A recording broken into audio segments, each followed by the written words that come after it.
자, 2019 수능 특강 영어 14강의 3번 문제 보겠습니다.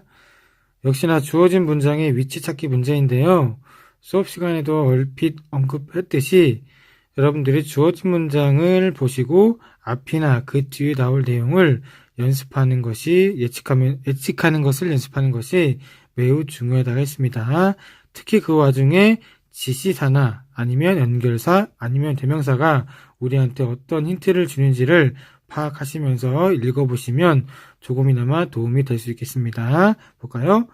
자, 그 수업 동안에 여기 지금 대시라는 지시사가 나왔기 때문에 아마도 이 문장 앞에는 뭔가 실제 수업 상황이 조금은 언급된 다음에 이렇게 그 수업이라고 받을 수 있다는 거 충분히 이해하실 거예요. 자, 그 수업 도중에 학생들은 빽빽하게 밀착된 채로 앉아 있었대요.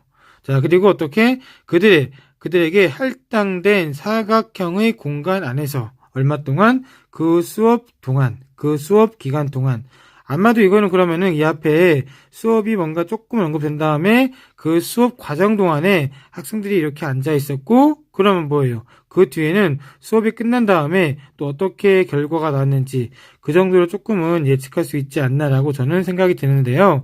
여러분들은 어떤지 모르겠습니다. 자, 볼까요? 자, 제가 이제 빨간색으로 칠한 부분이 이 글의 전체 중심 내용을 담고 있는 그러한 부분이라고 보이기 때문에 저는 빨간색을 칠해 두었는데요. 빨리 볼게요. 자, 이때요. 뭐가 최적의 감정의 수준이 있대요. 뭘 위해서? 증가된 어떤 배움을 위해서 반드시 필요한 최적의 감정 수준이 있다. 자, 볼까요? 그럼 뭔가 우리가 배움을 위해서는 감정 수준을 최적 수준으로 유지할 필요가 있다. 이게 아마 지문의 핵심 내용을 담고 있는 것 같기 때문에 중간에 대전환이 있지 않은 이상은 나머지 문장이 전부 다 이 문장에 대한 뒷받침 내용일 거기 때문에 아마 담고 있는 내용은 거의 다 비슷한 내용을 담고 있을 가능성이 높겠죠. 자, 그래서 최적의 수준이 아닌 지나치게 많거나 지나치게 적은 양의 감정은 뭔가 우리 되뇌 피전의 효율성을 감소시킬 수 있다. 이 말은 즉 뭐죠? 배움이 감소할 수 있다라는 말인데요. 자, 지나치게 많거나 지나치게 적은 감정 수준은 최적의 감정 수준이 아니기 때문에 다른 말로 최적의 감정 수준이 아닐 때는 배움이 감소할 수 있다. 즉 앞뒤 문장은 지금 같은 내용을 담고 있는 문장으로 보시면 되겠습니다. 자, 그래서 영화나 책 그리고 음악인데 뭐 할 수 있는 우리의 감정을 촉진시킬 수 있는 이런 활동들은 뭔가 쉽게 기억될 수 있대요. 왜? 우리의 감정을 최대한 촉발시켰기 때문에 그 와중에서 당연히 배움이 발생했을 테니까. 그리고 그 배움은 당연히 쉽게 기억될 테니까. 역시 그러면 이제 1번 앞뒤 문장은 전부 다 계속해서 같은 내용을 표현만 달리해서 같이 표현하고 있음을 알 수 있기 때문에 1번 이 칸에는 분명히 뭔가 내용상 그리고 논리상 빈칸이 있다고는 보여지지 않네요. 다음에 두 번째, 자, 삶에 있어서 또는 교실에 있어서의 최고의 수업은 만든대요. make가 사역동사니까 여기 목적어 사람이고 laugh, think, or cry. 자, 여러분들로 하여금 동사 원형 3개 웃고 생각하고 울게 만든다. 이 세 가지가 또 상징하는 건 뭐죠? 이 감정 수준이 되겠죠. 그러니까 여러분들로 하여금 수업 때 감정을 느끼게 하는 수업들이 뭔가 가장 최고의 수업이다. 역시나 지금껏 나왔던 내용과 거의 같은 내용 담고 있기 때문에 2번 빈칸에도 뭔가 빠진 내용이 있다고는 보이지 않네요.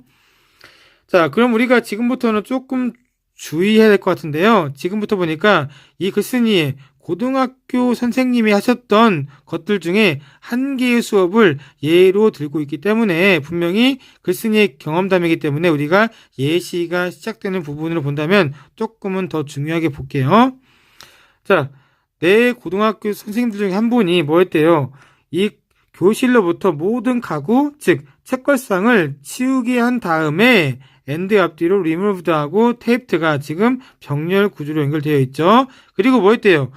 작은 사각형의 공간을 테이프로 만들었대. 어디에? 이 마룻바닥 위에. 그리고 그 작은 사각형은 상징했대요. 뭐를? 작은 공간을.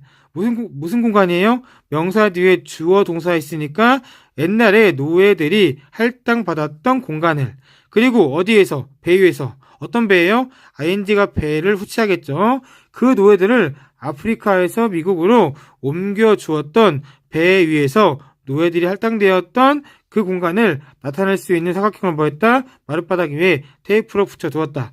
이게 뭔가 이제 이 글쓴이가 겪었던 옛날 경험을 나타내는 것 같기 때문에 아마도 이제 지금부터 조금은 상당히 주의를 기울이셔야 되겠죠. 자, 우리가 전체 수업 기간 동안에 그럭저럭 그것을 해내었대요. 여기 조금 4번 문장에 지금 문제가 있는 것 같은데요. 다시 볼까요? 뭔가 수업 상황이 지금 막 시작되고 있고 갑자기 수업이 끝난 느낌이에요. 그럼 뭐가 필요해요? 수업 중간에 뭐를 했는지가 나와야 되는데 이 주어진 문장이 수업 중간에 뭐를 했는지를 보여주는 내용이 담겨 있잖아. 그리고 여기 아까 얘기했죠. 뭔가 수업 도중이라고 했으니까 이렇게 수업 상황이 맨 처음에 조금 나온 다음에 그 수업 도중에 뭔가를 했었고 그래서 우리가 그걸 해냈고 and 이런 실험 결과 내용을 알게 되었다. 수업의 내용을 알게 되었다. 라는 식으로 연결되는 게 가장 자연스러워 보이네요. 자, 계속. 자, 역시 and 앞뒤로 wondered하고 struggled 두 가지가 연결되겠죠.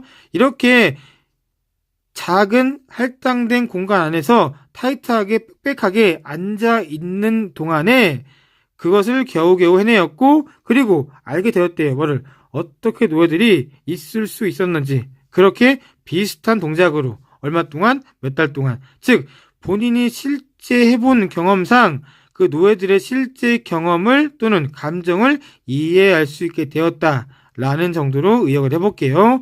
그래서 결론.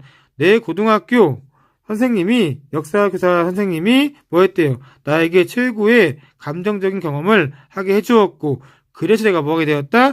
지금까지 그분의 수업을 그 내용을 생동감 있게 기억할 수 있게 되었다 라는 내용이니까 분명 이 첫 번째 문장과 맨 마지막이 상징하는 바는 최고의 어떤 수업을 함에 있어 가지고는 즉 최대의 배움을 우리가 이끌어내기 위해서는 뭐다?